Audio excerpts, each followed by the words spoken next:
Et donc la petite finale, ce sera samedi soir entre la République démocratique du Congo et l'Afrique du Sud. On écoute Chancel Mbemba.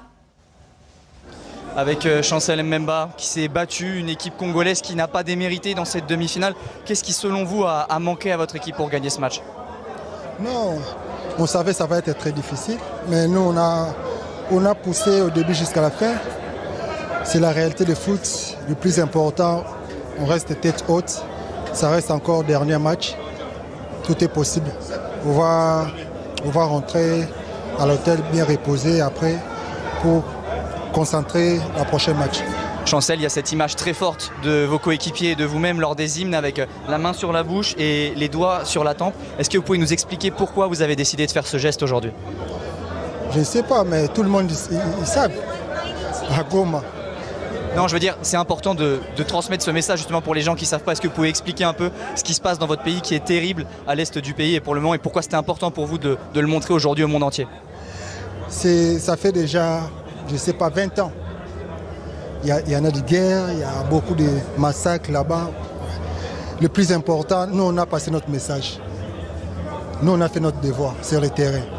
Après, je sais très bien, il y en a l'Union européenne, il va voir. Parce qu'on a fermé la bouche, on a fermé les yeux. Nous on a fait notre devoir sur le terrain. On a montré à tout le monde.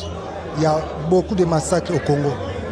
C'est certain. On peut vous remercier d'ailleurs, Chancel, d'être venu à notre micro. Et je pense que tous les Congolais aujourd'hui, en leur nom, je vous félicite parce que je pense qu'ils sont très fiers de vous et très heureux de la compétition que vous avez faite. Merci beaucoup, Chancel. Merci, avec plaisir. Bonne soirée. Merci beaucoup. C'est vrai que c'était particulier aussi pour la RDC. Ils ont fait le choix de ce geste fort, de communiquer aussi ces derniers jours sur les réseaux sociaux. Ils ont profité finalement de cette Coupe d'Afrique des Nations pour mettre la lumière sur les exactions dans l'Est du pays. Il y avait une charge émotionnelle aussi très lourde à porter pour eux. Oui, je pense que c'est pas évident de disputer un match. Et puis moi, je pense même que quand il y a des massacres comme ça, le football passe après. Oui. Il n'y a rien qui passe avant ça. Et c'est important pour eux d'avoir profité aussi de cette couverture médiatique qu'est la CAN, de pouvoir montrer et de pouvoir dénoncer ce génocide.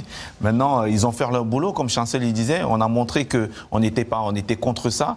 Maintenant, aux autorités de prendre les mesures nécessaires. Et puis, ce n'est pas les meilleures conditions pour préparer un match de foot. Parce que pour moi, la vie des gens, je suppose même que dans cet effectif, il y a peut-être même des joueurs qui sont atteints Cédric Bakambu est très impliqué dans cette ville. Ils ont des familles qui sont issues de là-bas. Donc préparer un match en sachant que sa famille va sous les feux des armes ou alors va peut-être mourir, je vous assure que c'est très très difficile.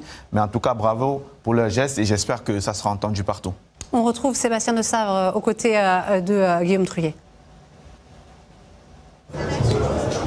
Avec Sébastien de Sabre, merci d'être à notre micro. Sébastien, quelle est votre analyse de cette rencontre? Qu'est-ce qu'il a manqué pour bousculer davantage la Côte d'Ivoire? Au final, il a manqué de valider le temps fort qu'on a eu sur les 30 premières minutes du match, puisqu'on est bien rentré dans la rencontre, on était bien en place. On a eu quelques occasions, dont un but refusé. Après, sur la seconde mi-temps, on a reculé, on a eu un petit peu du mal, je pense, physiquement à finir le match. C'est vrai que l'équipe a été portée, la Côte d'Ivoire a été portée par le public, mais bon, nous, on ne s'est pas désorganisé. On prend, c'est dommage, un but qui, je pense, était évitable. Et puis voilà, après, on a essayé de mettre toutes nos armes offensives sur le terrain pour revenir, mais ça n'a pas été suffisant. Donc voilà, on est un peu déçus de s'arrêter si proche de la dernière marche. Coach, quand vous avez pris cette équipe, elle avait perdu ses 2 premiers matchs de qualification pour cette CAN. Aujourd'hui, vous êtes demi-finaliste. Vous l'aviez dit, l'objectif, c'est d'abord la CAN 2025. Aujourd'hui, on est en 2023, 2024. Et vous êtes déjà demi-finaliste. On peut dire que vous êtes quand même en très bonne voie. C'est quoi votre bilan de cette compète? Non, le bilan, on le tirera dans quelques jours. Il nous reste encore un match où il faut se reconcentrer. Il y a une médaille à aller chercher. Donc on va essayer d'aller faire le maximum pour terminer 3e de la compétition. Après, ce sera le temps des bilans. Forcément, bien sûr que le bilan sera dans sa globalité positif. Parce que non seulement on a montré des belles choses au niveau du football, et puis les résultats ont suivi sur la compétition. Après, il va falloir un petit peu de temps ce soir quand même pour digérer cette demi-finale, parce que je pense qu'on aurait pu quand même faire un exploit supplémentaire. Félicitations pour votre parcours en tout cas, merci coach. Voilà, la RDC qu'on retrouvera donc samedi pour la petite finale. Ce sera face à l'Afrique du Sud, les éléphants eux qui viseront une 3e couronne après 1992 et 2015. Ils disputeront cette finale face au Nigeria. Et ma question est toujours la même, qui est le scénariste de cette Coupe d'Afrique des Nations? Le Nigeria qui a éliminé l'Afrique du Sud et qui se qualifie pour la finale au terme d'un... Une image à vous montrer, évidemment, un mot quand même de la RDC qui a fait un très très beau parcours et qui est éliminé donc en demi-finale face au pays hôte. Didier Drogba qui vient féliciter Bemba. Ça, c'est une belle image. Oui, c'est une belle image. Surtout, c'est un garçon qu'on retiendra dans cette compétition. Oui, je pense, parce que bon, après, on connaît tous les qualités de Capi, comme on l'appelle. C'était un capitaine pendant longtemps. Il est très fair-play. Après, je pense que c'est en ancien Marseillais. Il vient voir un joueur marseillais aussi pour le consoler. Je pense qu'il y a un peu de ça aussi. Mais après, le Congo a fait une belle compétition. Malheureusement, je pense que sur le match d'aujourd'hui, ils n'ont pas joué, ils n'ont pas fait le match qu'ils espéraient. Ils n'ont pas joué avec leur qualité. Ils n'ont pas parcouru beaucoup d'occasions. C'est dû aussi au fait de la Côte d'Ivoire qui a été meilleure. Mais le Congo a fait une énorme compétition, donc il faut leur donner le respect qu'ils méritent. Je pense que dans ce match, il a manqué un peu de jambes aux Congolais parce qu'on les a vus beaucoup plus dans ce système défensif qui maîtrisait énormément. Il laissait très peu d'espace à leurs adversaires. Il fermait vraiment les côtés. On voit que le but vient sur une action de côté. Avec ce Congo, c'était très très rare de voir des adversaires passer sur ce côté. Je trouve qu'il leur a manqué de jambes et surtout, je crois que la sortie de Kakuta ne les a pas forcément aidés parce que c'est un joueur qui gardait énormément le ballon par sa technique, par son apport. Il alimentait les attaquants. On a très peu vu ça, mais en tout cas, dans l'ensemble, je pense que les Congolais doivent être fiers de leur équipe, même si voilà, ils terminent. Bon, il y a un match quand même pour la 3e place. Ils ont la possibilité de terminer 3e face à l'Afrique du Sud. Mais dans l'ensemble, le Congo a montré que le Congo revient après 2015. Il va falloir compter sur eux dès l'année prochaine. Ouais, je vous dis, je pense bien.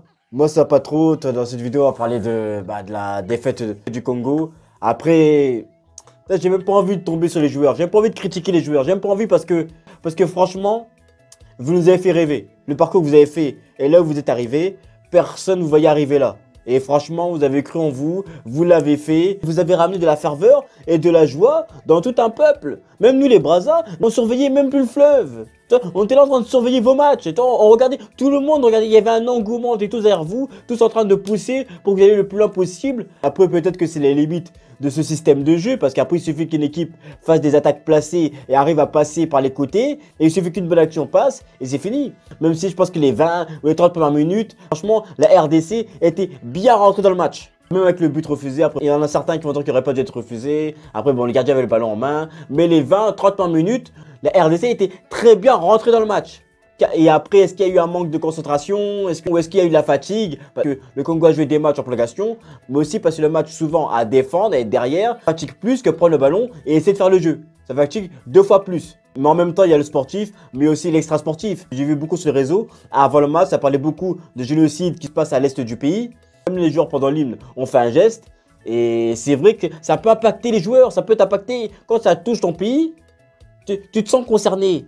Et ça peut que t'impacter. Et ensuite, on te dit d'aller jouer là-bas, de passer 90 minutes à jouer, peut-être que ta tête est là ailleurs. Et c'est pour ça aussi, peut-être le manque de concentration. Aussi avoir la colère aussi qui est mêlée avec parce que personne n'en parle. Les médias n'en parlent pas, personne n'en parle. C'est vrai, c'est pas normal. C'est pour les Ukrainiens, quand ils attaquent en Israël, tout le monde en a parlé. Et limite, si t'en parlais pas, il y avait un problème. Et pas limite, t'étais dans l'autre camp. Ah, limite. Non mais c'est vrai, tout le monde en parlait. Mais pour en parler de ce qui se passe au Congo, là, personne n'en parle. Même nous-mêmes, des fois, nous n'en parlons pas. Quand je vois certains qui mettent le drapeau de l'Ukraine et tout, non, c'est pas normal. En tant qu'Africain, c'est pas normal. Je dis pas qu'il faut ignorer les autres souffrances. Je dis juste les siens d'abord. Donc d'abord nous et ensuite après les autres. Parce que si nous n'en parlons pas, eux ils vont pas le faire. Eux ils vont pas en parler. Ah oui, c'est comme ça. Donc si nous en parlions, mais pas que les Congolais, si nous les Africains en général, si nous en parlions, si nous faisons du bruit, là ils seront obligés de voir. Je dis peut-être que l'extra sportif a aussi pesé sur certains joueurs, sur le manque de concentration. Peut-être ça a joué, peut-être il y avait peut-être eu plusieurs facteurs. Mais en tout cas, moi je me dis très fier du parcours de la RDC. Vous avez représenté le Congo, mais c'est pas la fin de notre parcours. Il reste la 3e place à aller chercher.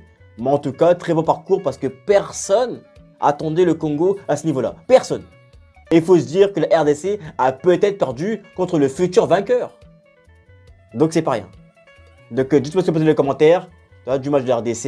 Est-ce que le but aurait dû être accordé ou refusé? Dites-moi dans les commentaires et on se capte plus tard.